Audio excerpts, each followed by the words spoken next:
Church जलाने का सीधा सीधा उन्होंने आरोप भारतीय जनता पार्टी के कार्यकर्ताओं नेताओं पर लगाया। ये इनकी साजिश कहूँगा कि इन्होंने सांप्रदायिक तनाव फैलाने की साजिश की है और भारत की इमेज, भारतीय जनता पार्टी की इमेज अंतर्राष्ट्रीय स्तर पर भी उसको नुकसान पहुंचाने की कोशिश की। तो आम आदमी पार्टी और रीना गुप्ता जी सांप्रदायिक तनाव फैलाने की कोशिश कर रहे हैं। ईवीएम हैक किया, ईवीएम को अनलॉक किया गया, कोई ओटीपी आया, तो बहुत ज़्यादा आग की तरह ये फैली है बात। चुनाव दोबारा करवाने की बात की जा रही है ध्रुव राठी के। नमस्कार, आप देख रहे हैं BS24 न्यूज। मैं हूं आपके साथ विनोद कुमार। देश में लोकसभा का इलेक्शन संपन्न हो चुका है। प्रधानमंत्री मोदी तीसरी बार प्रधानमंत्री बन चुके हैं।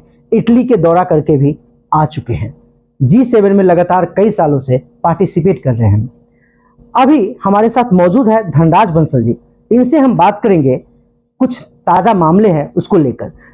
आम आदमी पार्टी की प्रवक्ता रीना गुप्ता की तरफ से कुछ ऐसे ट्वीट किया गया जिससे बीजेपी में नाराजगी देखी गई और बीजेपी के जिला प्रवक्ता धनराज बंसल जी इसको लेकर शिकायत भी की है। आइए जानते हैं इन्हीं से क्या है पूरा मामला। धनराज जी, सबसे पहले आपका बहुत बहुत स्वागत है BS24 न्यूज में। क्या ये मामला है और किस लिए आप शिकायत करने गए? विनोद जी नमस्कार, प्रणाम, राम राम, और आपके सभी दर्शकों को भी मेरी तरफ से राम राम। देखिए, आपने जिक्र किया रीना गुप्ता जी का। रीना गुप्ता जी आम आदमी पार्टी की राष्ट्रीय प्रवक्ता हैं। अभी हाल ही में माननीय प्रधानमंत्री मोदी जी इटली गए थे, वहाँ उनकी भेंट, उनकी मुलाकात पॉप से हुई और उसके बारे में माननीय प्रधानमंत्री जी के अकाउंट से एक ट्वीट किया गया।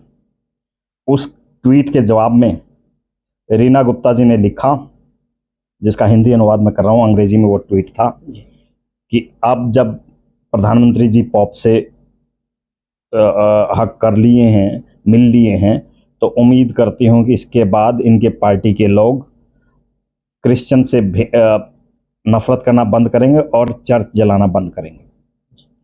ये मामला बहुत संवेदनशील मुद्दा है। चर्च जलाने का सीधा सीधा उन्होंने आरोप भारतीय जनता पार्टी के कार्यकर्ताओं नेताओं पर लगाया है।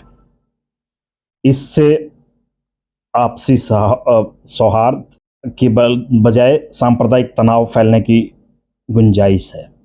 ये इनकी साजिश कहूँगा कि इन्होंने सांप्रदायिक तनाव फैलाने की साजिश की है और भारत की इमेज, भारतीय जनता पार्टी की इमेज अंतर्राष्ट्रीय स्तर पर भी इसको नुकसान पहुंचाने की कोशिश की है।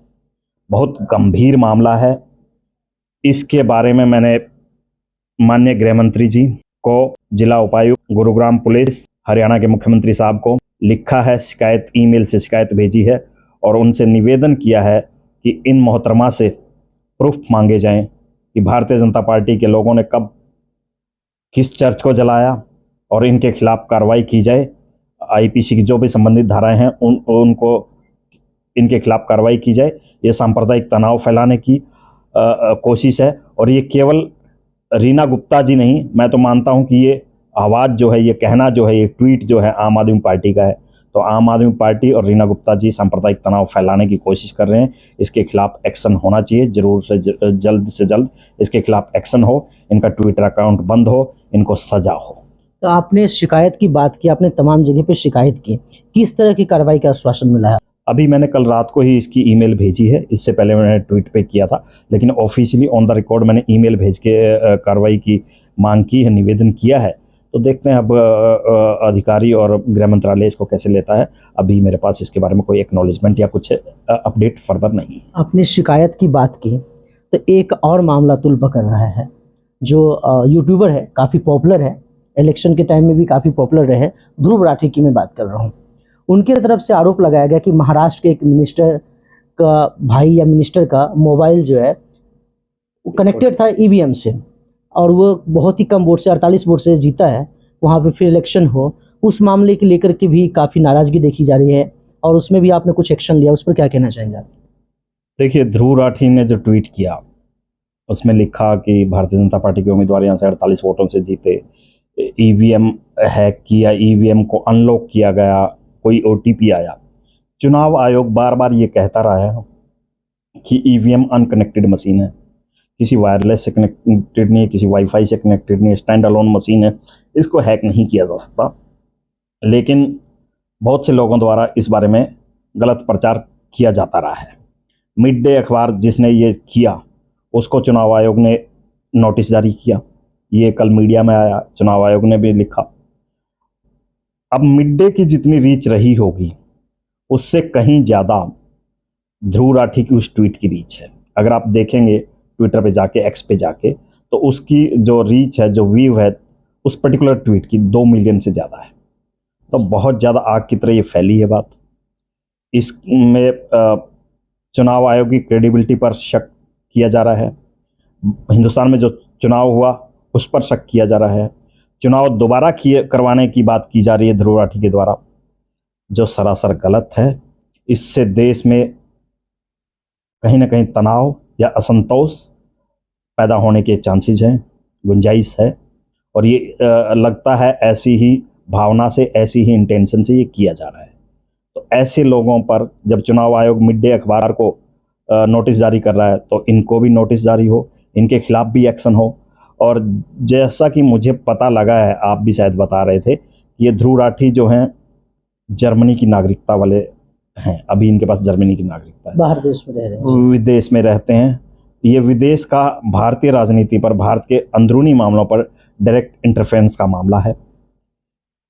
इनके खिलाफ जो भी कार्रवाई हो सकती है, सख्त से सख्त कार्रवाई हो। इनका यूट्यूब चैनल इंडिया में ब्लॉक हो, इनका ट्विटर अकाउंट इंडिया में ब्लॉक हो, मेरी यही गुजारिश है। इसी के बारे में मैंने चुनाव आयोग को और गृह मंत्रालय को लिखा है। चुनाव आयोग से इस शिकायत का एक्नॉलेजमेंट भी मुझे मिला है कि चुनाव आयोग ने ये अपने रिकॉर्ड में दर्ज कर ली है और संबंधित अधिकारी को ये भेज दिया गया है। उन्होंने एक रेफरेंस नंबर भी जारी भेजा है मुझे SMS से और ईमेल से। तो मैं उम्मीद करता हूं कि चुनाव आयोग जल्दी ही इस पर कार्रवाई करेगा। और मेरी रिक्वेस्ट सिर्फ चुनाव आयोग नहीं, भारत के गृह मंत्रालय से है, NIA से है कि ये बहुत ही संवेदनशील मामला है और इस पे कार्रवाई होनी चाहिए। जैसे कि आपने ध्रुव राठी की बात की, जाहिर सी बात है, विदेश की नागरिकता है या नहीं इस पे तो कन्फ्यूजन है, लेकिन वो विदेश में रह के वहाँ से ट्वीट बनाते हैं, भारत के तमाम तरह के मुद्दों पे अपनी राय रखता है और उनकी एक फैंस फॉलोइंग भी काफ़ी ज़्यादा है। तो आप ध्रुव राठी पे किस तरह की कार्रवाई की मांग करते हैं?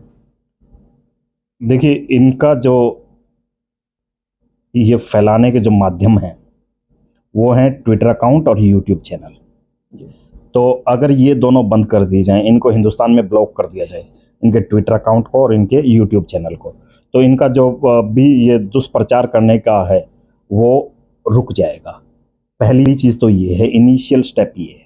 और इसके अलावा भी जो भी कानूनी धाराएं हैं, मैं एक वकील नहीं हूँ, मुझे लीगल एस्पेक्ट्स की जानकारी बहुत कम है, तो इसके अलावा भी जो भी कार्रवाई की जा सकती है वो करनी चाहिए, ताकि इससे एक मैसेज जाए कि अगर आपने बिना किसी सबूत के, बस जस्ट एक असंतोष पैदा करने के लिए, चुनाव आयोग की विश्वसनीयता पर संदेह पैदा करने के लिए अगर आप ये कर रहे हैं, अगर आपके पास कोई प्रूफ नहीं है तो आप बख्शे नहीं जाओगे। कानून कार्रवाई के लिए आपको तैयार रहना चाहिए। अगर आपके पास प्रूफ हैं तो इलेक्शन कमीशन बार बार कह चुका है कि अगर आप हैक करने की साबित कर सकते हैं तो आइए और साबित करके दिखाइए। ऐसे में राजनीतिक पार्टियों को भी कहा गया था, वो भी कोई नहीं आए और ये लोग भी कोई ऐसी सबूत नहीं दिखा पाएंगे। बिल्कुल। तो जैसे कि आपने धनराज जी को सुना और इनका कहना है कि चुनाव आयोग की तरफ से बार बार चैलेंज किया जा रहा है कि अगर आप EVM हैक कर सकते हैं तो आइए हैक करिए, लेकिन कोई नहीं कर पाता है।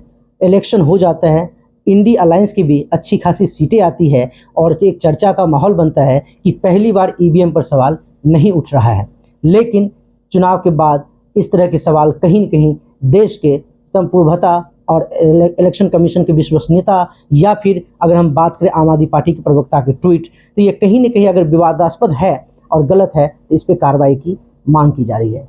फिलहाल अब तक के लिए इतना ही। तमाम तरह की खबरों के लिए बने रहे BS24 न्यूज़ के साथ। धन्यवाद।